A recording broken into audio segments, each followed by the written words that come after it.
esta tendencia de solo guiarse por videos y que ahora está habiendo, ¿no? Muchos elaboran sus doctrinas y su apologética solo viendo videos, ¿no? Ujú. Y creemos que podemos argumentar. Hasta cierto punto podemos argumentar, ¿no? Sí. Pero, ¿qué opinas acerca de esto de basar nuestra teología en videos de YouTube? No, es muy peligroso, muy peligroso. Aunque la persona que predica en YouTube, vamos a decir que está predicando la verdad, un joven escucha el mismo mensaje y él puede repetir las palabras como un loro, pero él no entiende lo que de verdad el predicador está diciendo.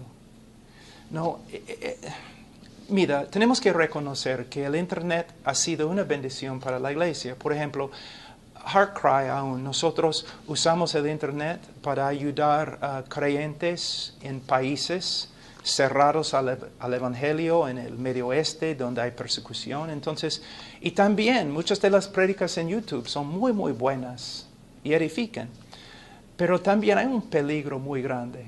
Si un joven de verdad quiere crecer, él necesita ser miembro de una iglesia local con pastores dedicados a la exposición de las Escrituras.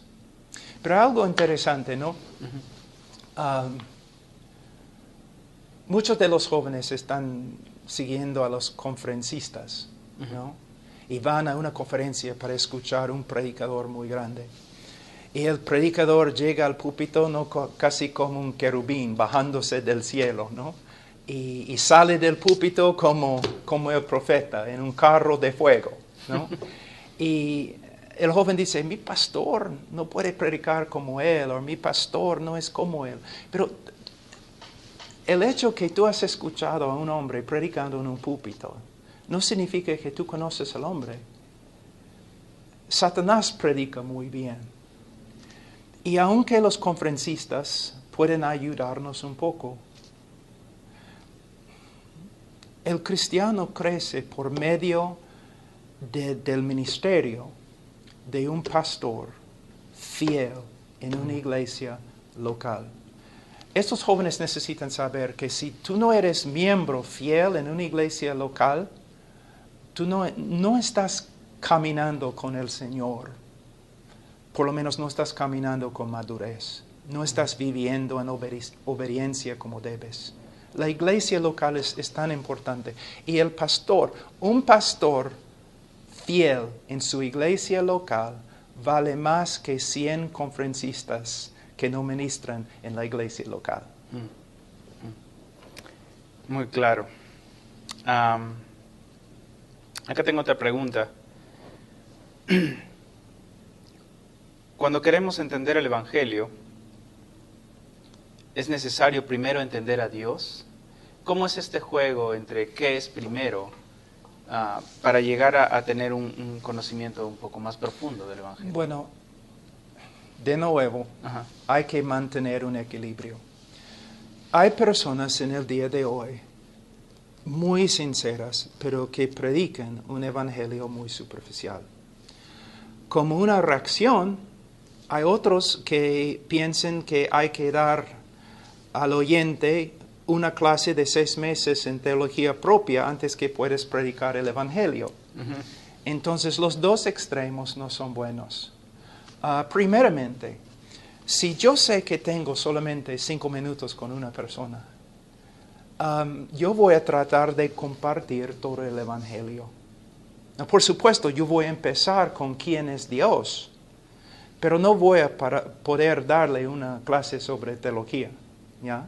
Entonces, mi deseo es predicar un mensaje entendible, sensible, simple, que esta persona puede entender. Ahora, la mejor manera de contestar esta pregunta es: el mensaje que predico quizás es muy sencillo y quizás breve, pero detrás de este mensaje es un conocimiento un estudio muy extenso de la persona de Dios, del hombre, de la persona y obra de Cristo.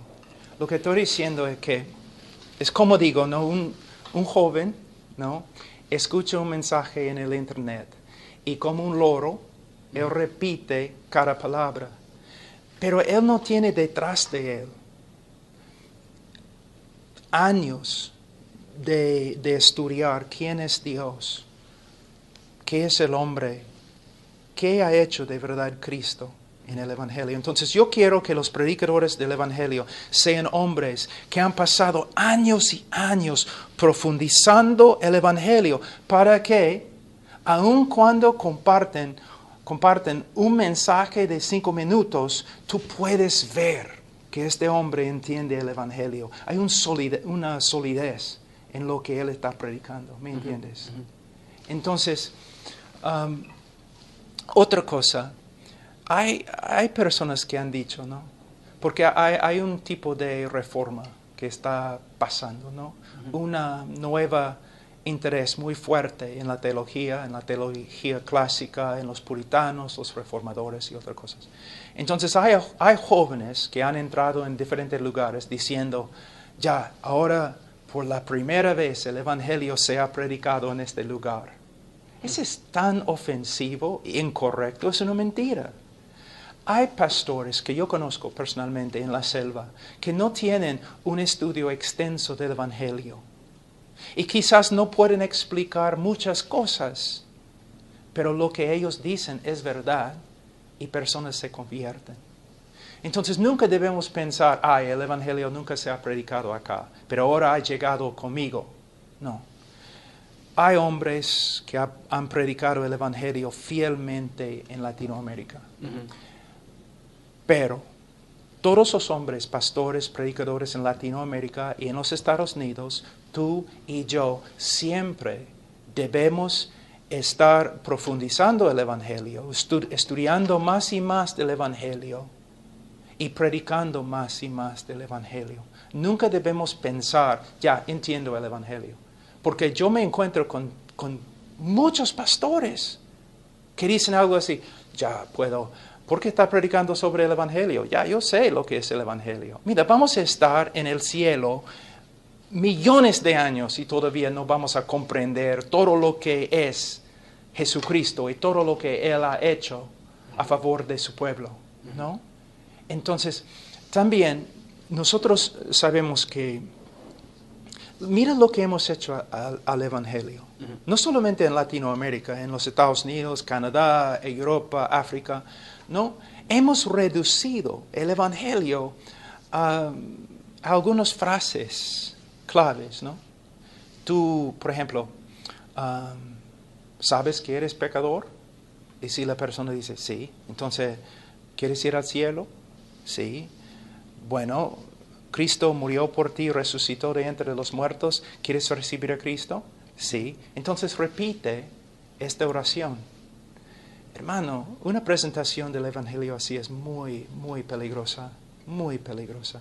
Porque, primeramente, el Evangelio debe empezar con quién es Dios.